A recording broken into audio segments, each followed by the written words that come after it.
خواجہ صاحب کی بلا، نعرہ تکبیر، نعرہ رسالت۔ اب غور کرو اے مسلمانوں، یعنی اس کے قدموں کے نیچے اپنے پر کو بچھا دو، اور وہی لڑکا جو مدرسے میں چلتا ہے کہ فرشتے تو پر بچھاتے ہیں، اس کے لیے دیوار دعا کرے، اس کے لیے زمین دعا کرے، اس کے لیے پانی دعا کرے، اس کے لیے درخت دعا کرے، اس کے لیے چڑیا دعا کرے۔ غور کرو اے مسلمانوں، اس لیے پڑھنے والے حدیث پاک ہے کہ پڑھنے والے جو مدرسے کے بچے ہیں ان کے پیچھے ایک نہیں دو نہیں شیطان لگتے ہیں، بلکہ مکمل 1800 شیطان لگا دیتا ہے۔ شیطان 1800 شیطانوں کو لگا دیتا ہے۔ اسے کسی طرح بہکاؤ، اسے کسی طرح لو لیک میں ڈال دو، اسے کسی طرح بدبخت بنا دو، اسے کسی طرح کسی کام میں لگا دو، اسے الجھا دو، اسے پڑھاؤ نہ۔ اس لیے ایک عالم ہے، اپنے کو تو بچے گا، پورے خاندان پورے گاؤں والوں کو بچائے گا۔ اس لیے اسے عالم نہ بن دے تو، اسے حافظ نہ بن دے تو۔ اے مسلمانوں، لوگ کہتے ہیں طرح طرح کے معاملات آ جاتے ہیں، لیکن اے مسلمانوں سنو سنو، یہ علم ایسی علم ہے، میں آپ کو بتانا چاہتا ہوں، علم دین مصطفیٰ، یہ علم دین مصطفیٰ کوئی آسان نہیں ہے۔ سنو، میں آپ کو بتانا چاہتا ہوں، آپ کو میں بتانا چاہتا ہوں، انگریز عیسائی سب سے زیادہ مسلمانوں کے اوپر حملہ کیا تو سب سے زیادہ علم پہ حملہ کیا۔ ان کے علم کو توڑ دو، ان کے علم کو مسمار کر دو، ان کے علم کو بٹھا دو۔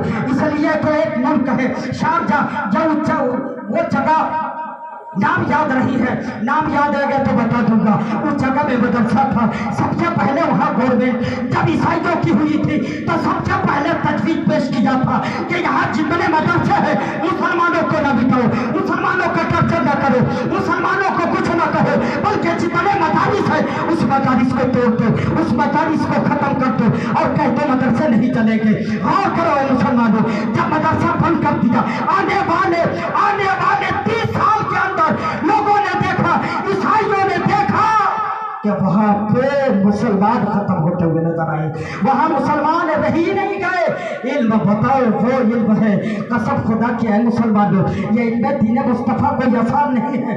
صحابہ کی عظمت کسے کہتے ہیں؟ صحابہ کی عظمت کسے کہتے ہیں؟ غوث اعظم کا مرتبہ کیا ہے؟ اے مسلمانوں غور کرو، غوث اعظم کسے کہتے ہیں؟ غوث اعظم نے کیا کارنامہ پیش کیا؟ ان کے کتنے صاحب جاتے ہیں؟ انہوں نے کیا کیا کارنامہ پیش کیا؟ حضرت وارث پاک نے کیا حضرت اعلیٰ حضرت نے کیا کیا؟ انہوں نے کس طرح سے علم کو پھیلایا ہے؟ چاہے مسلمانوں علم دین مصطفیٰ پڑھو گے تبھی تو جانو گے، اور یقیناً ہے مسلمانوں سنو، یہ علم دین مصطفیٰ جب تک پڑھو تب تک کام آئے گا، اور پڑھنے کے بعد تمہارے قبر میں کام آئے گا۔ جتنے ایک عالم ایک حافظ دوسرے کو حافظ بنایا تو قبر میں قسم خدا کی جب تک وہ حافظ دوسرے کو حافظ بنائے گا اس کا بھی ثواب ملے گا، وہ تیسرے کو حافظ بنائے گا اس کا بھی ثواب ملے گا، وہ چوتھے کو حافظ بنائے گا اس کو ثواب ملے گا۔ یقیناً ہے مسلمانوں، میں تو کہتا ہوں جو ماں باپ اپنے لڑکے کو حافظ قرآن بنا دیے تو سنو، یہ حافظ جب دوسرے کو حافظ بنائے گا تو اس کے قبر میں اس کے باپ کو اتنا ہی آرام ملے گا، وہ تیسرے کو بنائے گا اس کے باپ کو آرام ملے گا، وہ چوتھے کو بنائے گا اس کا ثواب اس کے باپ کو ملے گا، وہ پانچویں کو بنائے گا اس کے ثواب اس کے ماں باپ کو ملے گا۔ قسم خدا کی ہے مسلمانوں، یہ صدقہ جاریہ ہوتا ہے۔ کہنے کا مقصد یہ ہے، میں آپ کو بتانا چاہتا ہوں، ماں باپ کا احترام، لوگ کہتے ہیں کہ ماں باپ کا احترام نہیں ہے۔ میں اپنے لڑکے کو ڈاکٹر تو بنا دیا، لیکن میرا لڑکا اپنے بیوی کو لے کر کے لکھنؤ میں رہتا ہے، میرا لڑکا اپنے بیوی کو لے کر کے دہلی میں رہتا ہے، میرا لڑکا اپنے بیوی کو لے کر انجینئر تو بن گیا، لیکن میرا لڑکا اپنے بیوی کو لے کر کے قسم خدا کی بمبے میں رہتا ہے۔ لیکن میں چاہتا ہوں غور کرو اے مسلمانوں، ایک عالم دین جب بنتا ہے، حدیث پاک میں ہے ماں کے قدموں کے نیچے جنت ہے۔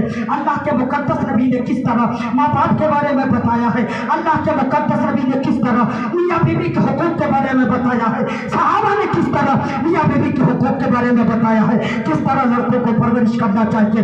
یقیناً ہے مسلمانوں، آج علم دین مصطفیٰ نہیں ہے، جگہ جگہ ہم رسوا ہو رہے ہیں تو علم دین مصطفیٰ کی وجہ سے، ہم نماز کی اہمیت نہیں جانتے ہیں علم دین مصطفیٰ کی وجہ سے۔ قسم خدا کی اگر علم دین مصطفیٰ جانتے تو بتاتے کہ ثنا پڑھنے سے کتنا ثواب، نماز میں ثنا پڑھنے سے کتنا ثواب ہے۔ تو سنو، بات آ گئی ہے، ایک عالم ہی بتائے گا، یعنی جب ثنا پڑھتا ہے مسلمان، یعنی ثنا پڑھتا ہے